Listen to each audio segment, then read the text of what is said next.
Buenos días, hermanos. Qué bueno poder reflexionar juntos sobre la palabra de Dios. Nosotros muchas veces esperamos un nuevo comienzo, un nuevo momento o algo así para comenzar algo, para iniciar algo. Muchas veces pensamos, el lunes comienzo la dieta, o el mes que viene comienzo el gimnasio, o también pensamos, el año que viene me pongo las pilas, en esta fecha en la cual ya estamos cercanos a terminar el año y estamos muy próximos a comenzar un año nuevo. Pensamos así, el año que viene voy a leer toda la Biblia durante el año, voy a hacer diferentes cosas, voy a cambiar mi vida. Y hoy vamos a hablar de un verdadero nuevo comienzo. Por favor, acompáñenme a Josué, al libro de Josué.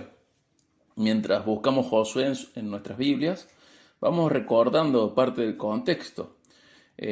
Josué es el libro que sigue al Pentateuco, y en el Pentateuco vemos, por ejemplo, en Génesis, cómo Dios crea a la humanidad, le da promesas y crea un pueblo separado para él. En Éxodo vemos cómo se consolida este pueblo, cómo es esclavizado en Egipto y cómo sale de Egipto, terminando la esclavitud. En Levítico vemos los términos en los que un Dios santo se va a relacionar con su pueblo. Y en Números vemos casi 40 años de Israel en el desierto, viviendo cíclicamente entre rebeldía con Dios y recibiendo sus bendiciones. Luego, en el último libro de Moisés, Deuteronomio, a punto de conquistar Canaán, la tierra prometida, vemos a Israel con un pacto renovado entre Dios y él. Y hay una exhortación para que la nueva generación sea diferente a la generación que salió de Egipto, la cual falló en su compromiso con Dios. Y así llegamos a Josué, más o menos hace 3400 años.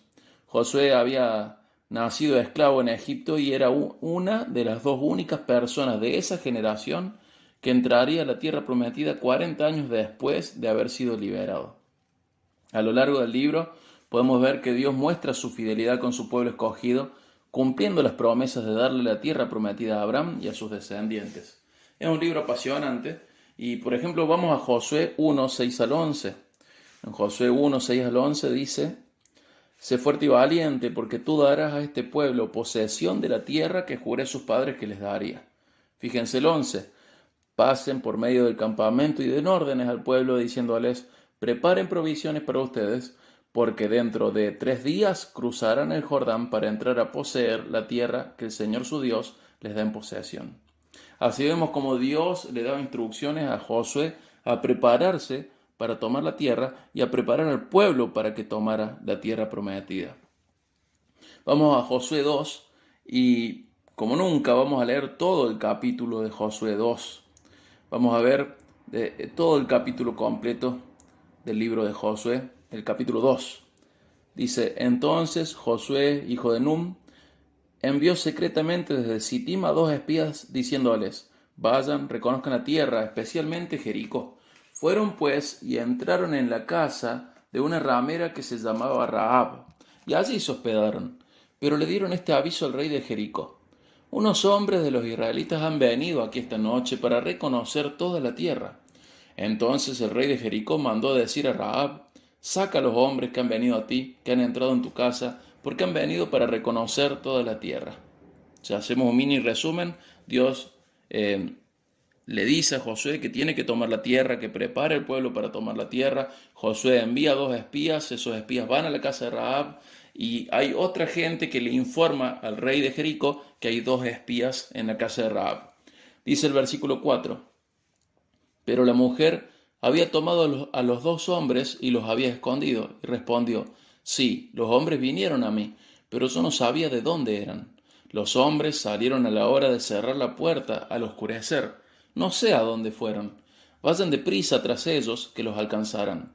Pero ella los había hecho subir al terrado y los había escondido entre los tallos de lino que había puesto en orden en el terrado. Los hombres los persiguieron por el camino al Jordán hasta los vados. Tan pronto como salieron los que los perseguían, fue cerrada la puerta de la ciudad. Resumimos cortito de nuevo.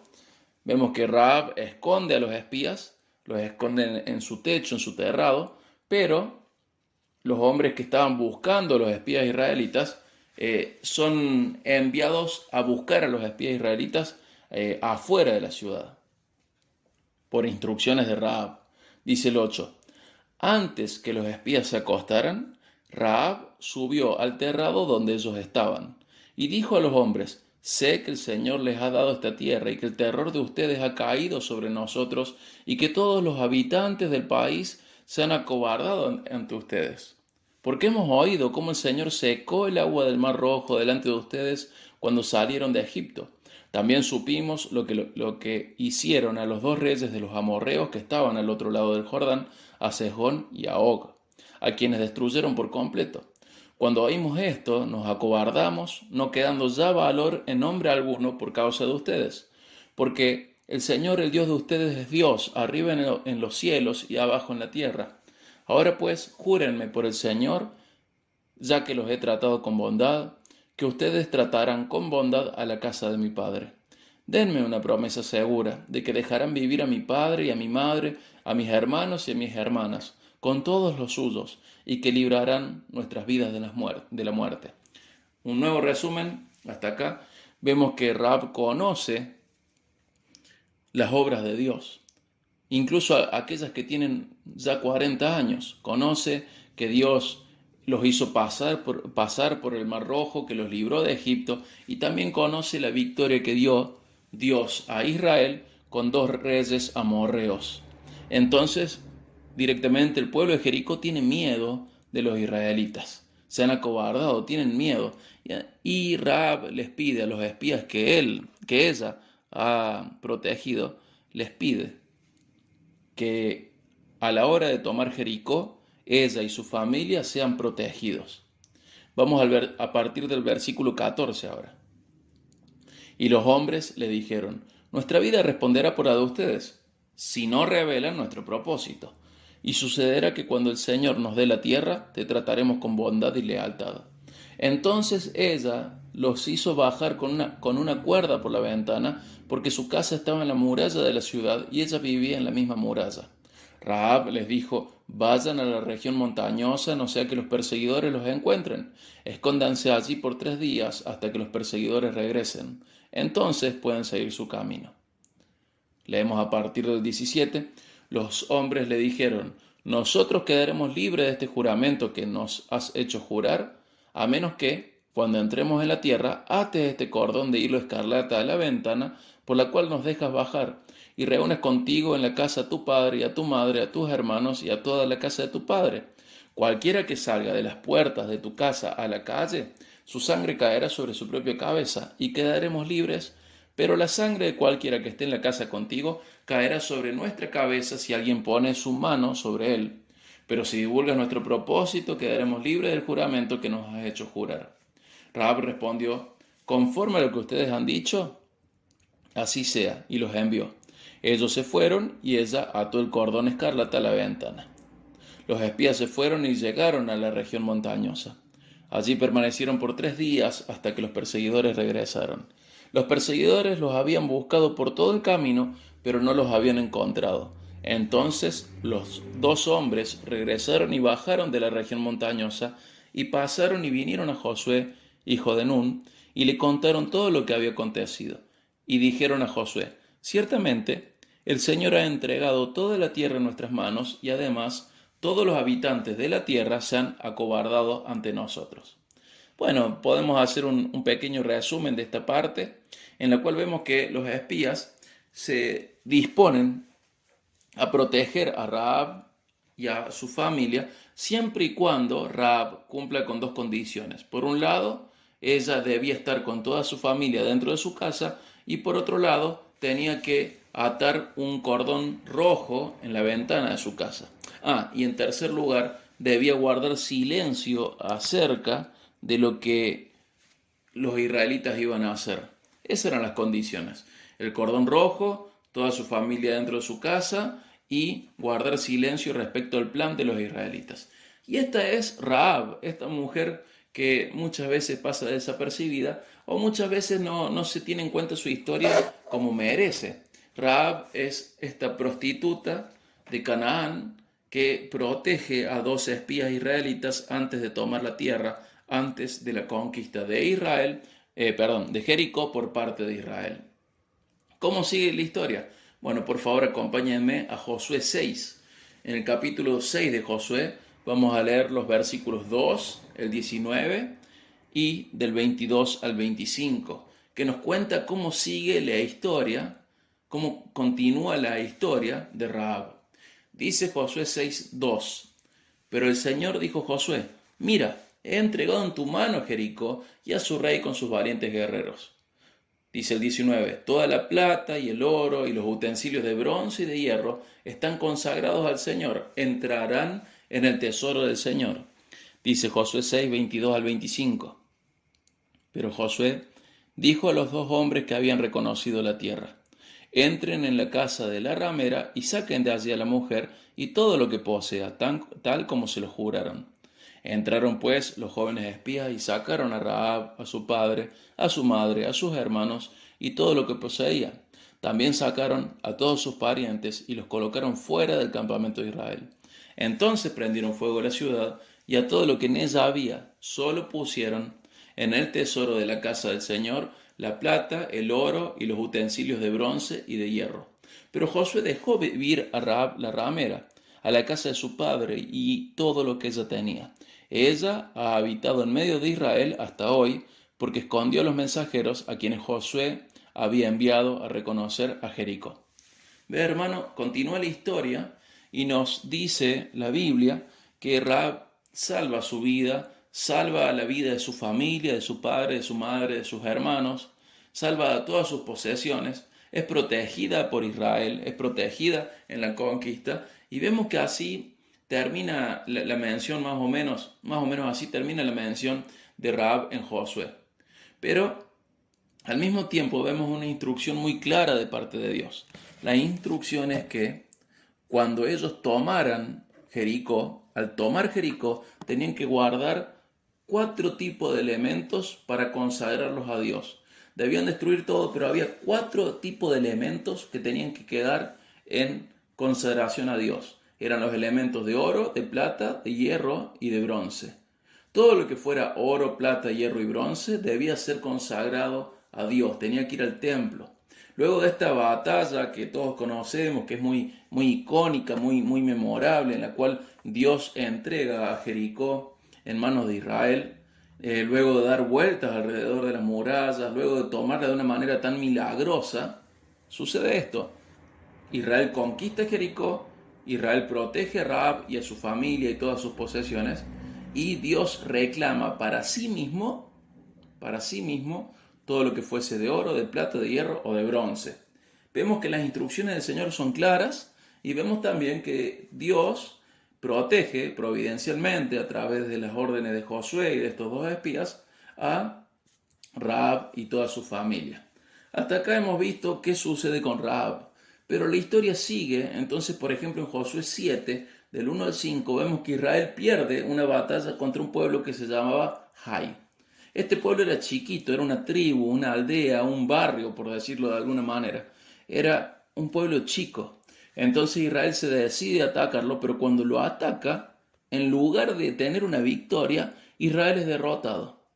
Luego de haber batallado contra los amorreos 2 veces, con 2 reinos amorreos diferentes y tener 2 grandes victorias, luego de haber tenido una gran victoria milagrosa al conquistar Jericó, batallan contra este pequeño pueblo, este pequeño reinado de Jai, y son derrotados.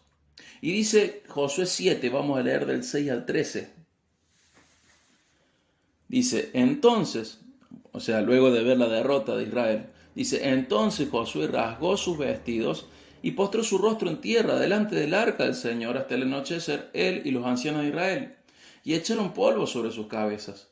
Y Josué dijo, ay, Señor Dios, ¿por qué hiciste pasar este pueblo el Jordán para entregarnos después en manos de amorreos y destruirnos? Ojalá nos hubiéramos propuesto habitar al otro lado del Jordán. Ah, Señor, ¿qué puedo decir? Ya que Israel ha vuelto la espalda ante sus enemigos, porque los cananeos y todos los habitantes de la tierra se enterarán de ello y nos rodearán y borrarán nuestro nombre de la tierra. ¿Y qué harás tú por tu gran nombre? Y a partir del versículo 10 de Josué 7 dice, y el Señor dijo a Josué, levántate, ¿por qué te has postrado rostro en tierra? Israel ha pecado y también ha transgredido mi pacto que les ordené. Y hasta han tomado de las cosas dedicadas al anatema. Y también han robado y mentido, y además las han puesto entre sus propias cosas. No pueden pues los israelitas hacer frente a sus enemigos. Vuelven la espalda delante de sus enemigos, o sea, huyen, porque se han convertido en anatema. No estaré más con ustedes a menos que destruyan las cosas dedicadas al anatema del medio de ustedes. Levántate, consagra al pueblo y di, conságrense para mañana, porque así dicho el Señor Dios de Israel.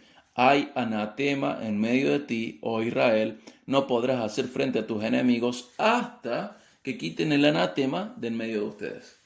Acá vemos que Dios le dice, le informa a Josué que algo ha pasado en el pueblo.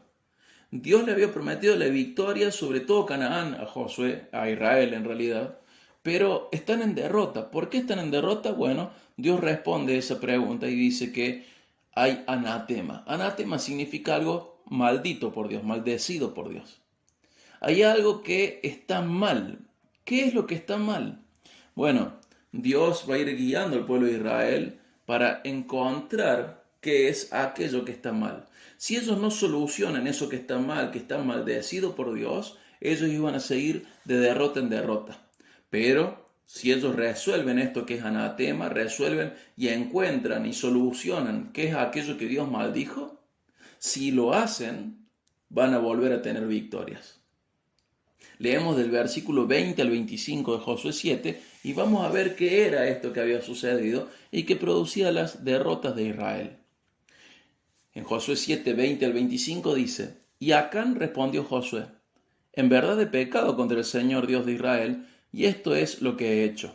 Cuando vi entre el botín un hermoso manto de Sinar y 200 siclos, son 2 kilos 300 más o menos de plata, y una barra de oro de 50 siclos de peso, lo codicié y lo tomé. Todo eso está escondido en la tierra dentro de mi tienda con la plata debajo. Josué envió emisarios que fueron corriendo a la tienda y hallaron el manto escondido en su tienda con la plata debajo. Los sacaron de la tierra y los llevaron a Josué y a todos los israelitas, y los pusieron delante del Señor. Entonces Josué y todo Israel con él tomaron a Acán, hijo de Zera, y la plata, el manto, la barra de oro, sus hijos, sus hijas, sus bueyes, sus asnos, sus ovejas, su tienda, y todo lo que le pertenecía, y los llevaron al valle de Acor. Y Josué dijo, ¿por qué nos has turbado? El Señor te turbará hoy. Todo Israel los apedreó y los quemaron después de haberlos apedreado. Levantaron sobre él un gran montón de piedras que permanece hasta hoy.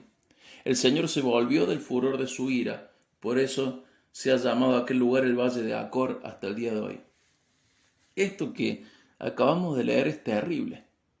Acán, junto a toda su familia, es apedreada y quemada. En principio parece que Acán estuviera arrepentido, pero en realidad simplemente reconoce su culpabilidad. Dice, sí, es verdad, pequé contra el Señor y al pecar hice esto, vi un manto babilónico, me gustó, vi un poco de plata, me gustó, vi un lingote de oro, me gustó, entonces los codicié y los tomé. Es más, no se preocupen, yo sé dónde está debajo de mi tienda, está escondido en mi carpa y ahí está todo junto. Entonces vemos que acá no simplemente informa lo que ha hecho, pero no hay ningún informe acerca de un pesar, de un sentir, de estar compungido, de estar entristecido. Simplemente reconoce lo que hizo mal. Muchas veces los cristianos confundimos arrepentimiento con informar lo que hemos hecho mal, con informar y confesar nuestro pecado, pero el arrepentimiento bíblico es mucho más que eso. Produce otras cosas. El punto es de que Acán sufre algo terrible y debe haber sido horrible para Josué y debe haber sido horrible para todos aquellos de Israel ver esta situación. Es horrible esto.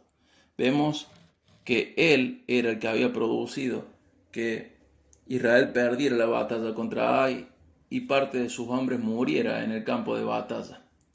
¿Qué es lo que había sucedido? Bueno, simplemente Dios había pedido que todo lo que fuera oro, plata, bronce y también hierro fuera a su templo. Pero Acán decidió que parte de ese oro y parte de esa plata fuese a su tienda y que ese manto babilónico, en lugar de ser quemado, fuese su tienda también.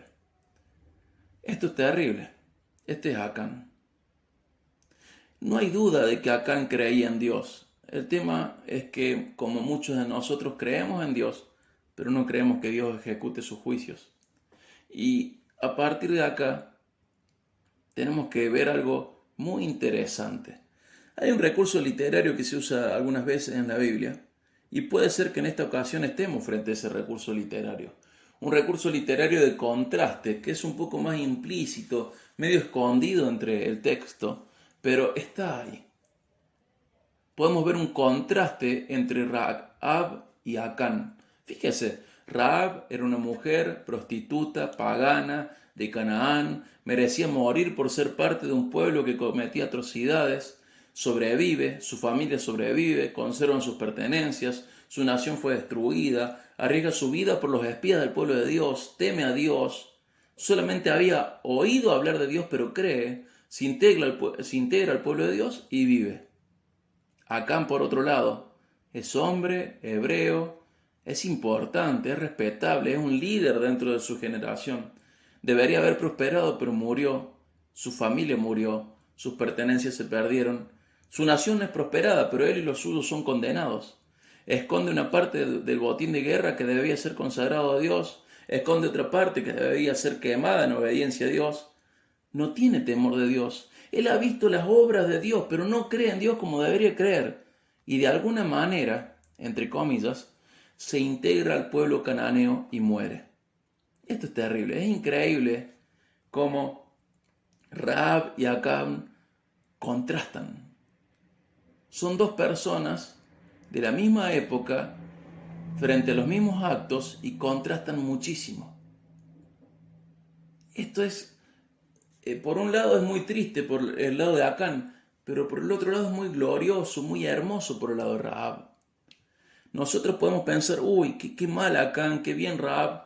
Pero fíjese, acompáñeme a Lucas 18, 9 al 14. Lucas 18, 9 al 14. Jesús está enseñando y muchas veces en el Evangelio de Jesús según Lucas, Él apela a atacar o busca atacar la idea de autojustificación, algo que muchas veces los humanos hacemos. Nos creemos justos por nosotros mismos. Acá Él enseña una parábola en Lucas 18, 9 al 14 y dice así: dijo también Jesús esta parábola a unos que confiaban en sí mismos como justos y despreciaban a los demás. Dos hombres subieron al templo a orar, uno era fariseo y el otro era recaudador de impuestos. El fariseo, puesto en pie, oraba para sí de esta manera: Dios, te doy gracias porque no soy como los demás hombres, estafadores, injustos, adúlteros, ni aun como este recaudador de impuestos.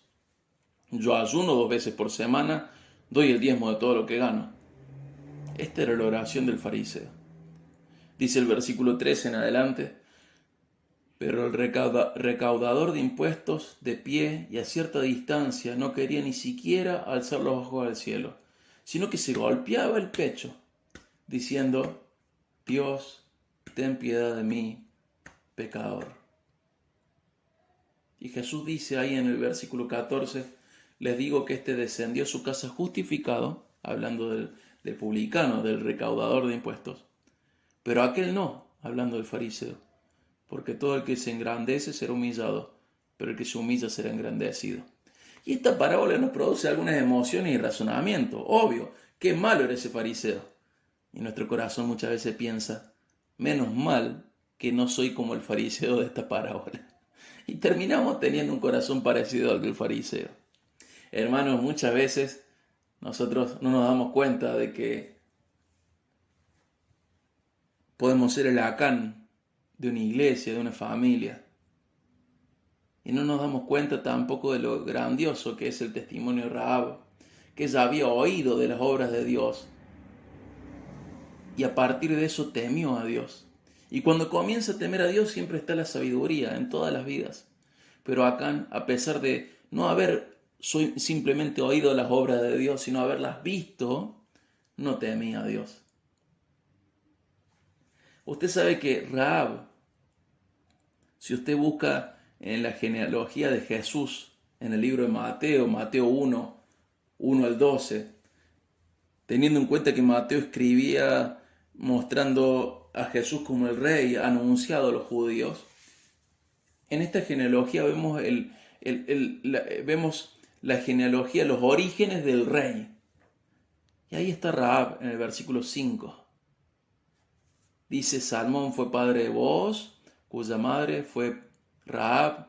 Booz fue padre de Obed, cuya madre fue Ruth. Y Obed fue padre de Isaí. Isaí fue padre del rey David.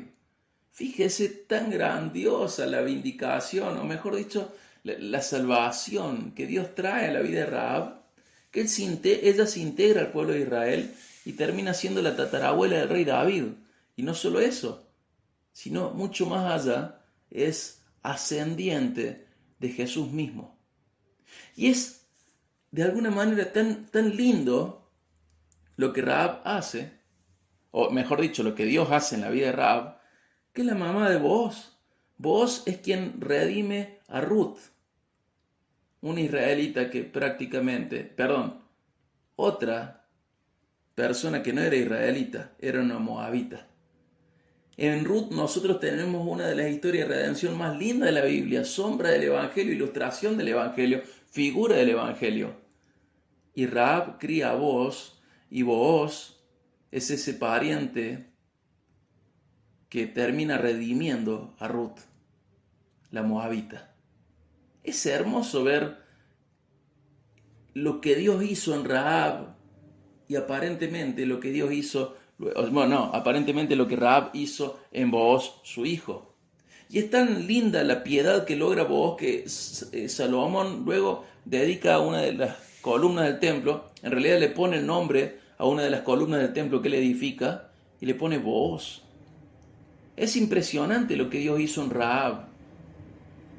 Rahab debe haber criado muy bien a Booz y por eso Booz termina siendo ese pariente redentor de Ruth. Rahab termina siendo la suegra de Ruth.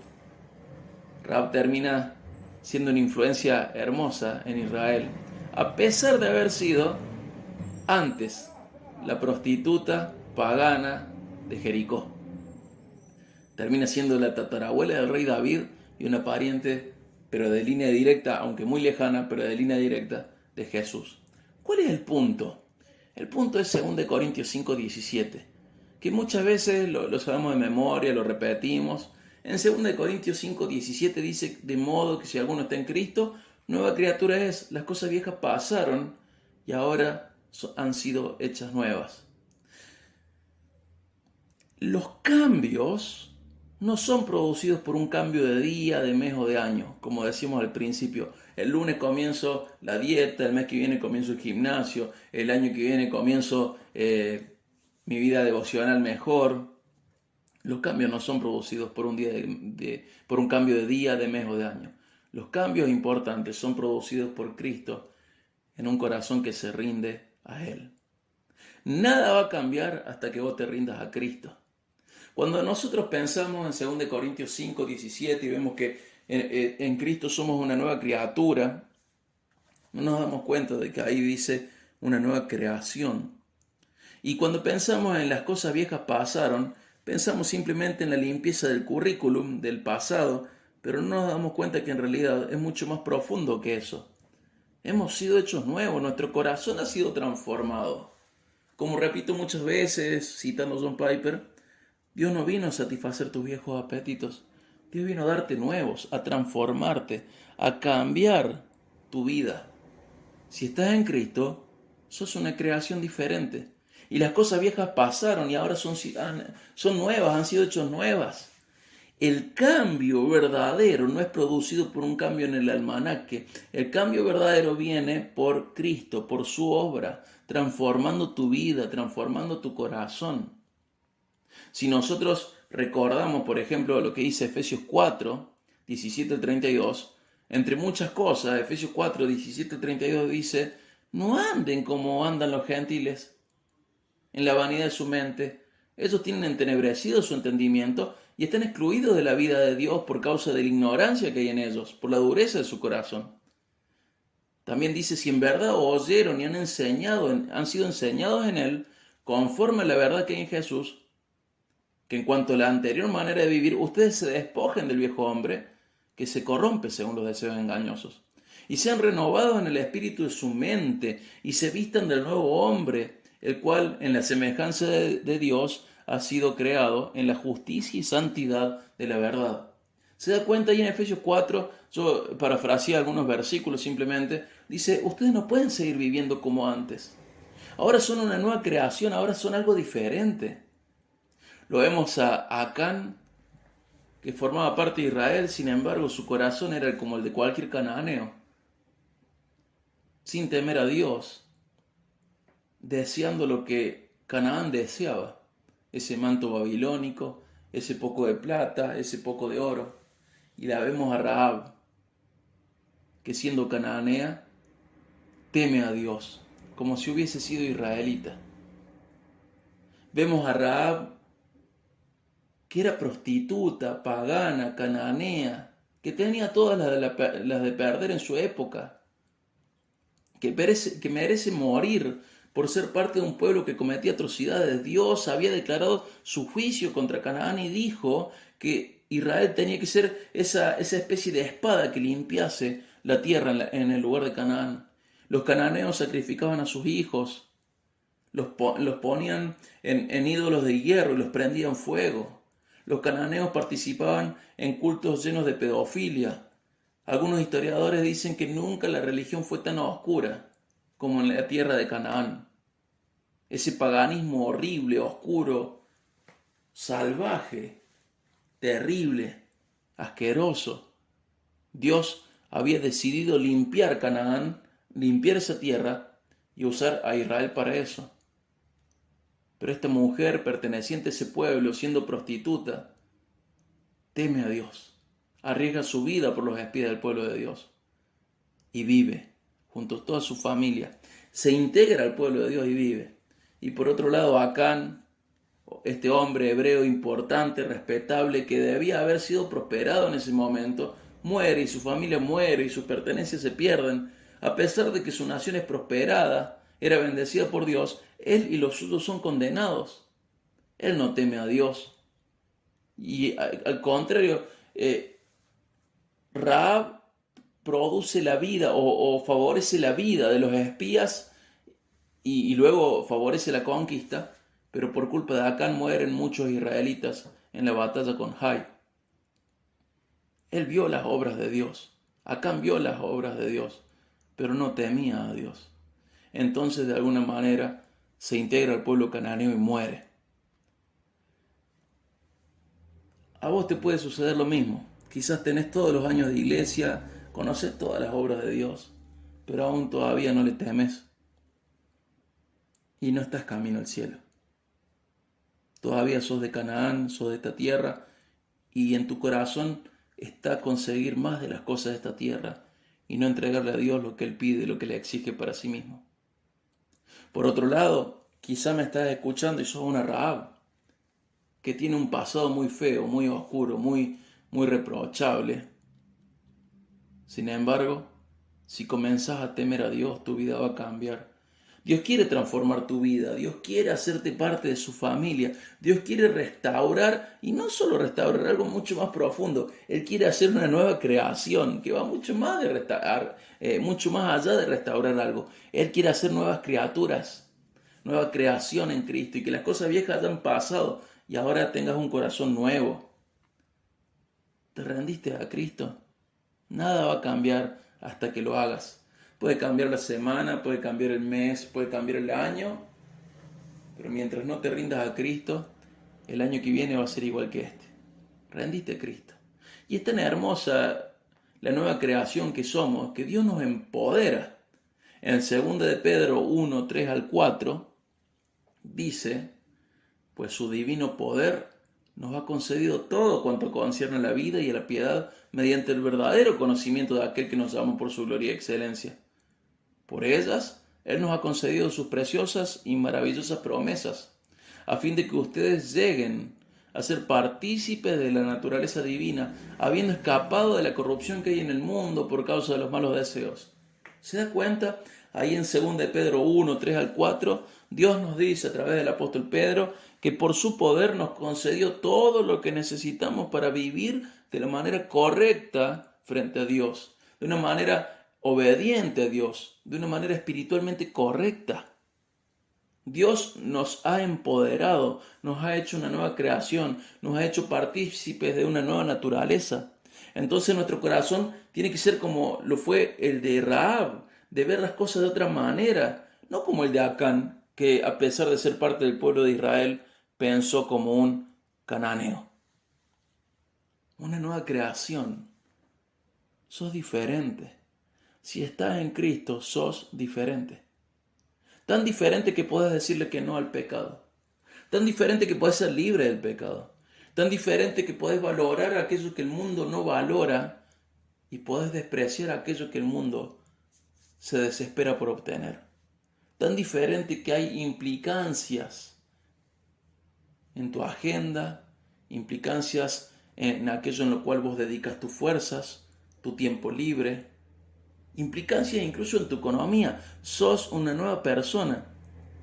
Lo trágico es que mucha gente llena iglesias sin ser una nueva persona, simplemente siendo como Acán.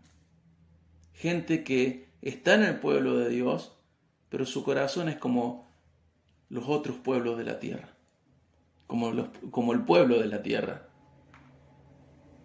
Pero qué lindo es ver la transformación de Rahab, que llega a ser tatarabuela del rey David, que llega a ser la suegra de Ruth, que llega a ser la mamá de Booz, ese ejemplo de redención tan hermoso que tenemos en el Antiguo Testamento. Qué hermoso ver la transformación de Rahab, de ser una prostituta cananea a ser ascendiente de nuestro Señor y Salvador Jesucristo. Ya no es más la prostituta cananea. Ahora es una pariente de Jesús. Qué increíble esto. Qué increíble. Es una nueva creación. Ya no quiere lo mismo que antes. Teme a Dios y quiere agradarle. Pero aquellos que no han sido transformados siguen pensando como piensan las personas de esta tierra. Cuídate de ser como Acán. Revisa tu vida y fíjate en dónde está tu corazón. No alcanza con confesar tu pecado, informar acerca de tu pecado. Es más, probablemente los que te rodean ya lo conocen a tu pecado. El arrepentimiento no se trata de confesar y trasladar información. El arrepentimiento se trata de transformar tu corazón, de dejar que Dios lo transforme y ver al pecado como Dios lo ve. Aprender a amar lo que Dios ama y a odiar lo que Dios odia. Vamos a ir a un pasaje que leo muy seguido en las prédicas, pero es un pasaje digno de ser recordado, porque en este pasaje tenemos, bueno, todos los pasajes son dignos de ser recordados, pero en este pasaje tenemos algo muy particular. Tenemos el Evangelio, tenemos la vida cristiana y tenemos también el ministerio. Vamos a 2 Corintios 5, 15 al 21 y vamos a cerrar con esta lectura, reflexionando brevemente, pero cerrar con esta lectura. 2 Corintios 5, 15 al 21. Dice así: y por todos murió, para que los que viven ya no vivan para sí, sino para aquel que murió y resucitó por ellos. De manera que nosotros, de ahora en adelante, ya no conocemos a nadie según la carne. Aunque hemos conocido a Cristo según la carne, sin embargo, ahora ya no lo conocemos así. De modo que si alguno está en Cristo, nueva criatura es. Las cosas viejas pasaron, ahora han sido hechas nuevas. Y todo esto procede de Dios, quien nos reconcilió con Él mismo por medio de Cristo y nos dio el ministerio de la reconciliación. Es decir, que Dios estaba en Cristo reconciliando al mundo con Él mismo, no tomando en cuenta a los hombres sus transgresiones, y nos ha encomendado a nosotros la palabra de la reconciliación. Por tanto, somos embajadores de Cristo. Como si Dios rogase por medio de nosotros, en nombre de Cristo les rogamos, reconcíliense con Dios. Al que no conoció pecado, lo hizo pecado por nosotros, para que fuésemos hechos justicia de Dios en él. El versículo 15 dice que los que viven, o sea, aquellos que ya son salvos, ya no pueden vivir para sí mismos, sino para aquel que murió y resucitó por ellos. El cristianismo es un avance progresivo en esta verdad. Ya no nos pertenecemos, ya no somos nuestros. El Señor nos salvó, pero para que no vivamos más para nosotros mismos, sino para aquel que murió y resucitó por nosotros, para que vivamos por nuestro Señor. Y vemos que en parte en eso consiste la nueva creación. Somos una creación nueva, con un corazón nuevo. No deseamos las mismas cosas que deseábamos antes y deseamos cosas nuevas. No es que Dios es un agregado a nuestra vida, sino que realmente Dios, paso a paso, busca no ser lo más importante de nuestra vida. Sí, me escuchaste bien. Busca no ser lo más importante de nuestra vida. Dios busca establecerse como nuestra vida. Él es nuestra vida. Ya no podemos vivir para nosotros mismos, sino que debemos vivir para aquel que murió y resucitó por nosotros. Y habla luego de la reconciliación que Dios produce, que en realidad la transformación viene a través de esta reconciliación. ¿Cómo es esta reconciliación? Dios carga en Jesús tu pecado, mi pecado, y si lo imputa, se lo adjudica a Él. Y no queda ahí eso. O sea, no solo queda en ese momento en el cual Jesús se hace cargo de nuestros pecados, sino que además Dios nos adjudica a nosotros su justicia, la justicia de Cristo, o sea, su rectitud moral frente a Dios. Su obediencia perfecta se nos adjudica a nosotros. Esto es hermoso. Esta doble imputación en la cual se imputa a Cristo nuestro pecado, pero se nos imputa a nosotros la rectitud de Jesús, es hermoso. Y a partir de eso viene la transformación de nuestro corazón. De modo que si estamos en Cristo, somos una nueva creación. Y las cosas viejas pasaron. Ahora somos hechos nuevos. Porque por todos murió, para que los que viven ya no vivan para sí, sino que vivan para aquel que murió y resucitó por ellos. Vamos a orar para finalizar. Padre, rogamos que nos ayudes a reflexionar en este contraste que hay entre Rahab y Acán. Acán, una persona que llevaba toda su vida en el pueblo de Dios durante muchas generaciones, sin embargo, con un corazón como el de Canaán. Y Rahab, esta persona que recién tiene contacto por primera vez con el pueblo de Dios, pero que ya había escuchado de vos y te temía. Escuchar de vos produce transformaciones. Rogamos, Señor, que nuestro corazón sea como el de Rahab y no como el de Acán. Rogamos, Señor, que si somos como Acán, nos lleves al arrepentimiento, para que no nos engañemos nosotros mismos ni engañemos a otros, creyendo que somos parte de un pueblo que en realidad no es nuestro pueblo. Señor, ayúdanos a valorar esta historia tan hermosa de redención y ver lo que vos hiciste a través de Rahab, protegiendo tu pueblo y luego criando vos, el esposo redentor, el pariente redentor de Ruth, la moabita. Qué hermoso, Señor, ver esto. Y no solo queda ahí, sino que además hiciste Rahab, la tatarabuela del rey David, y le hiciste un pariente muy lejano, pero en línea directa, de nuestro Señor y Salvador Jesús. Gracias, Padre, por esta historia de transformación, de nueva creación. Gracias, Padre, porque vos seguís transformando vidas. Te ruego, Señor, que todo aquel que escuche tu palabra sea transformado. Te ruego, Señor, por salvación para cada persona que escucha, y si ella es salvo, te ruego por santificación. Gracias, Padre, por estas historias del pasado que nos llenan de reflexión y nos ayudan a santificarnos. Gracias, Señor. Por favor, bendecinos y bendecí a todo tu pueblo en todo el mundo. Gracias, Señor. En el nombre de Jesús, nuestro Salvador. Amén. Dios te bendiga muchísimo en esta mañana.